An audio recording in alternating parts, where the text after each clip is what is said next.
তুমি পুরো নগ্ন হয়ে আসনি কেন? দুর্যোধন কাঁপা গলায় বলল। মাধব আমাকে বলেছিলেন। সব বুঝে গেলেন গান্ধারী।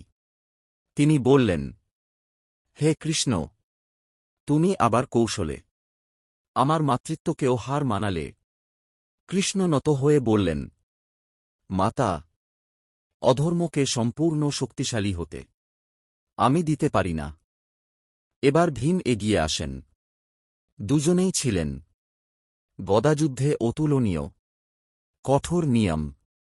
গদাযুদ্ধে নিয়ম ছিল, কোমরের নিচে আঘাত করা যাবে না।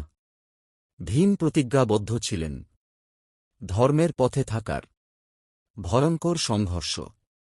গদার আঘাতে মাটি কেঁপে ওঠে। দিনের পর দিন দুজনেই কাউকে পরাস্ত করতে পারেন না। দুর্যোধনের দেহ ছিল বজ্রের মতো কঠিন। গান্ধারীর বরদানে ভীম বুঝতে পারছিলেন, এইভাবে জয় অসম্ভব। ঠিক তখনই শ্রীকৃষ্ণ সূক্ষ্ম ইশারা দেন। তিনি নিজের উরুতে হাত বোলান।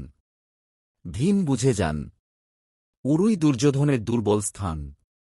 এটাই সেই উরু যা দ্রৌপদীর সামনে অহংকারে প্রদর্শন করেছিল দুর্যোধন।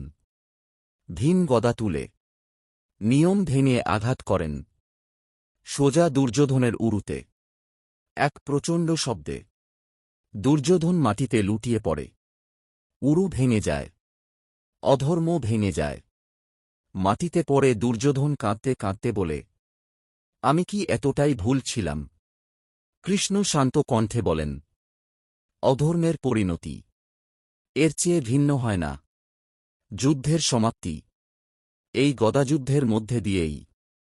কুরুক্ষেত্রের যুদ্ধ কার্যত শেষ হয়। ধর্ম জয়ী হয়, অধর্ম পতিত হয়।